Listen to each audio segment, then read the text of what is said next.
হযরত খাদিজা বিনতে খুয়াইলিদ রাদিয়াল্লাহু তাআলা আনহা ছিলেন তৎকালীন আরবের একজন সম্ভ্রান্ত ও ধনাঢ্য ব্যবসায়ী মহিলা। সে যুগে আরবে নারীদের অধিকার বলতে কিছুই ছিল না। পদে পদে নারীরা চরম অবমাননা ও লাঞ্ছনার শিকার হতো। নৈতিক অবক্ষয়ের সেই সময়েও সতীসাধ্যী এই মহিলা স্বীয় পবিত্রতা ও বংশমর্যাদা রক্ষা করে অতি সম্মানের সহিত জীবনযাপন করতেন।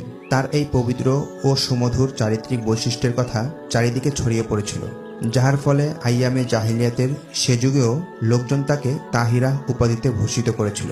হযরত খাদিজা রাদিয়াল্লাহু তাআলা আনহার পরপর দুজন স্বামী ইন্তেকাল করেন।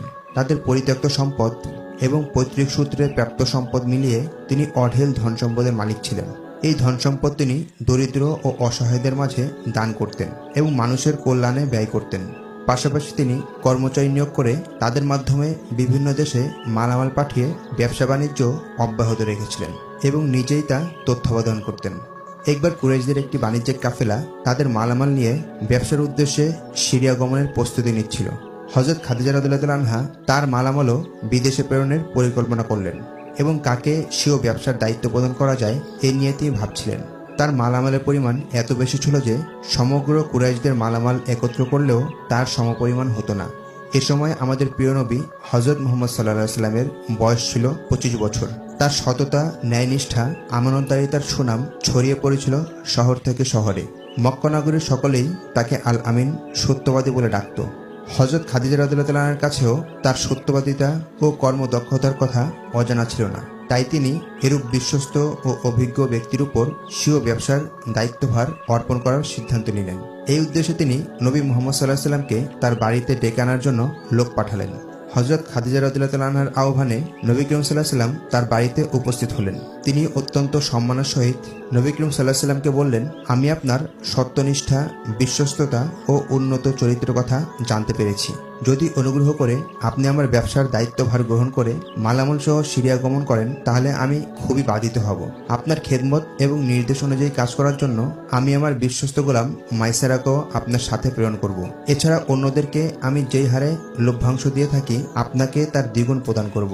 হযরত খাদিজা রাদিয়াল্লাহু তাআলা আনহার প্রস্তাবে নবী করিম সাল্লাল্লাহু আলাইহি ওয়াসাল্লাম স্বীয় চাচা আবু তালিবের সাথে পরামর্শ ও অনুমতি চাবেন এটা বলে সেখান থেকে চলে আসলেন।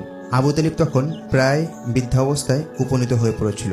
ব্যবসা বাণিজ্য করা বা বিদেশে গমন করা এখন তার পক্ষে কোনোভাবেই সম্ভব নয়। তাই তিনি খাদিজার ব্যবসার দায়িত্ব গ্রহণ করে সিরিয়া গমনের মাধ্যমে কিছু অর্থ উপার্জন করা উত্তম বলেই মনে করলেন এবং হযরত খাদিজার প্রস্তাবে সম্মতি প্রদান করলেন। বাণিজ্য কাফেলা প্রস্তুত হলো। এবার রাসূলুল্লাহ সাল্লাল্লাহু আলাইহি ওয়াসাল্লাম অনেক মূলধন ও প্রচুর মালামাল নিয়ে সিরিয়ার উদ্দেশ্যে রওনা হলেন। হযরত খাদিজা রাদিয়াল্লাহু তাআলা আনহা এর গোলাম মাইসারাও এই সফরে রাসূলুল্লাহ সাল্লাল্লাহু আলাইহি ওয়াসাল্লামের সঙ্গে ছিলেন। কয়েকদিন চলার পর তারা সিরিয়ার অন্তর্গত বুসরা নগরে পৌঁছালেন এবং বিশ্রাম গ্রহণের জন্য একটি গাছের ছায়ায় বসলেন। নিকটেই ছিল এক খ্রিস্টান পাদ্রীর গির্জা। গির্জার পাদ্রীর নাম ছিল নাস্তুরা। তিনি নবী করিম সাল্লাল্লাহু আলাইহি ওয়াসাল্লামকে দেখে তার নিকটে আসলেন এবং তাকে বললেন, হযরত ঈসা আলাইহিস সালামের পর আর কেউই এই গাছের ছায়ায় অবস্থান করেনি। এরপর তিনি মাইসারের কাছে আসলেন এবং তাকে জিজ্ঞাসা করলেন, এই ব্যক্তিকে যিনি এই গাছের নিচে বসে আছেন? মাইসারা বলল, তিনি পবিত্র মক্কার কুরাইশ বংশের এক সম্ভ্রান্ত যুবক। অতঃপর পাদ্রী মাইসারাকে জিজ্ঞেস করলেন, তার উভয় চোখে কি লালিমা আছে?